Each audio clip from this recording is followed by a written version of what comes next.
આજે આપણે વાત કરીશું એક એવી ગાથાની જેમાં હિંમત છે, છળ છે અને છે અપ્રતિમ બહાદુરી. આ કહાની છે મેજર મોહિત શર્માની. ચાલો સીધા જ એ સમજ અને જગ્યા પર પહોંચી જઈએ. કલ્પના કરો, સમય છે માર્ચ 2004 અને જગ્યા જમ્મુ અને કાશ્મીરનો શોપિયાન જિલ્લો. ચારે બાજુ બરફથી ઢંકાયેલી પહાડીઓ અને એની વચ્ચે એકદમ ઊંડી શાંતિ. એ શાંતિની વચ્ચે જંગલની એકદમ છેડે એક નાનકડી લાકડાની ઝૂંપડી. બહાર ભલેને ઠંડો પવન ફૂંકાતો હોય, પણ અંદરનો માહોલ એ તો એકદમ તંગ હતો. ચૂલ્હા પર કાહવા તો બની રહ્યો હતો, પણ એ હવામાં કંઈક બીજું જ રંધાઈ રહ્યું હતું. તો આ ઝૂંપડીમાં કોણ હતું? અંદર હતા બે માણસો, અને કોઈ સામાન્ય માણસો નહીં. આ હતા હિઝબુલ મુજાહિદીનના બે સૌથી ખતરનાક કમાન્ડર, અબુ તોરારા અને અબુ સબ્ઝાર. પણ એ બે જ નહોતા. એમની સાથે એક ત્રીજો વ્યક્તિ પણ હતો. ખભા પર AK-47, લાંબી દાઢી, ખભા સુધી લાંબા વાળ અને એકદમ શાંત ચહેરો. એનું નામ ઇફ્તિખાર ભટ્ટ. હવે આ ઇફ્તિખાર 2 અઠવાડિયા પહેલાં જ એમની સાથે જોડાયો હતો. એણે એકદમ બદલાની આગમાં સળગતી વાત કરી કે ભારતીય સેનાએ એના ભાઈને મારી નાખ્યો છે.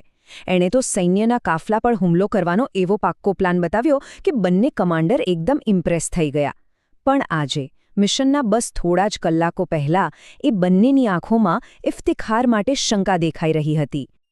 વિચારો, ત્રણેય જણા શાંતિથી કાહવા પી રહ્યા છે અને અચાનક અબુ તોરારા સીધું જ ઇફ્તિખારની આંખોમાં જોઈને પૂછે છે, તમે કોણ છો? બસ આ એક સવાલ અને ઝૂંપડીની બધી શાંતિ પળભરમાં ગાયબ. ઇફ્તિખારનો ચહેરો એકદમ શાંત.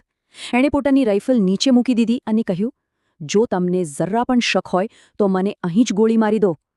થોડીવાર માટે એકદમ સન્નાટો. અને પછી એકાએક પિસ્તોલ લોડ થવાનો અવાજ સંભળાયો. અને બીજી જ સેકન્ડે 2 ગોળીઓનો અવાજ. આખી ઝૂંપડી ધણધણી ઉઠી. ઇફ્તિખારે પોતાના કપડામાં છુપાવેલી 9mm પિસ્તોલથી બંને કમાન્ડરોને ત્યાં જ ઢેર કરી દીધા. ખેલ ખતમ. દક્ષિણ કાશ્મીરના 2 સૌથી મોટા આતંકવાદીઓનો અંત આવી ચૂક્યો હતો. પણ ઊભા રહો, આ કોઈ આંતરિક લડાઈ નહોતી કે ના તો કોઈ વિશ્વાસઘાત હતો. આ તો હતું ભારતીય સેનાનું એકદમ સાહસિક ગુપ્ત ઓપરેશન. તો પછી સવાલ એ થાય કે આ ઇફ્તિખાર ભટ્ટ આખરે હતો કોણ? કોણ હતો આ રહસ્યમય માણસ જેણે આંખના પલકારામાં 2 ખૂંખાર આતંકવાદીઓને મારી નાખ્યા અને પછી જાણે કશું જ બન્યું નથી એમ પાછો પોતાની અધૂરી કોફી પીવા બેસી ગયો? આખરે કોણ હતો આ ઇફ્તિખાર ભટ્ટ? ચાલો હવે આ રહસ્ય પરથી પડદો ઉઠાવીએ. સત્ય તો એ હતું કે ઇફ્તિખાર ભટ્ટ નામનો કોઈ માણસ હતો જ નહીં. એ તો માત્ર એક બુરખો હતો, એક છળ હતું. એ બુરખા પાછળનો અસલી ચહેરો હતો મેજર મોહિત શર્મા, ભારતીય સેનાની પહેલી પેરા સ્પેશિયલ ફોર્સીસના એક જાંબાઝ કમાન્ડો, જેણે આતંકવાદીઓના સંગઠનમાં ઘૂસીને એમના જ નેટવર્કને અંદરથી તોડી નાખ્યું. તો ચાલો હવે થોડા સમયમાં પાછા જઈએ, જાણીએ કે આ અસાધારણ હીરોની શરૂઆત ક્યાંથી થઈ. એમની આ સફર એક સાવ સામાન્ય મધ્યમવર્ગીય પરિવારથી શરૂ થઈ હતી. મોહિત શર્માનો જન્મ 1978માં હરિયાણામાં થયો. એમણે ગાઝિયાબાદની એક સારી સ્કૂલમાંથી 12મું ધોરણ પૂરું કર્યું અને પછી પરિવારની ખુશી માટે મહારાષ્ટ્રની એક એન્જિનિયરિંગ કોલેજમાં એડમિશન લીધું. આ એમના પરિવાર માટે તો ગર્વની વાત હતી. હવે જુઓ એમના ઘરનું વાતાવરણ કેવું હતું. એ સમયના કોઈપણ ટિપિકલ મિડલ ક્લાસ ફેમિલી જેવું જ.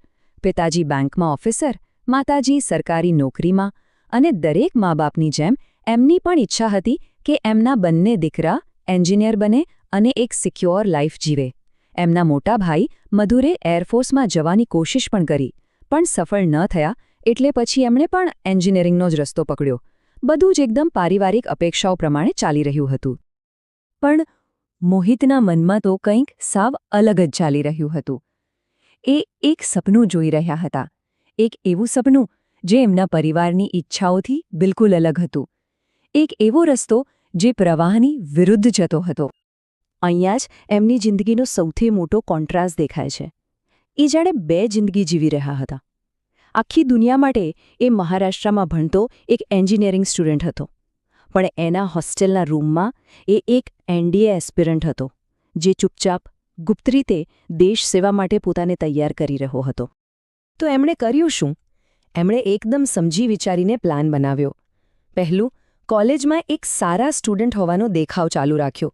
બીજું, રાત્રે બધાથી છુપાઈને એનડીએની પરીક્ષાની તૈયારી કરી. શારીરિક અને માનસિક રીતે પોતાને આર્મી માટે તૈયાર કર્યા.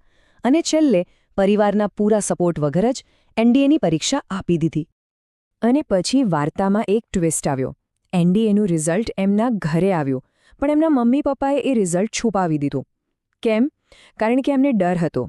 એમને ડર હતો કે જો મોહિતને ખબર પડી ગઈ કે એ પાસ થઈ ગયો છે, તો એ એન્જિનિયરિંગ છોડીને આર્મીના ખતરનાક રસ્તા પર ચાલી નીકળશે. એમનો પ્રેમ અને ડર બંને આ નિર્ણય પાછળ હતા. અને આ વાત આપણને એક બહુ મોટા સવાલ પર લાવીને ઊભી રાખે છે. જ્યારે કોઈનું સપનું આટલું મજબૂત હોય, એનો જુસ્સો આટલો પ્રબળ હોય, તો શું દુનિયાનો કોઈ પણ અવરોધ, કોઈ પણ દબાણ એને ખરેખર રોકી શકે છે?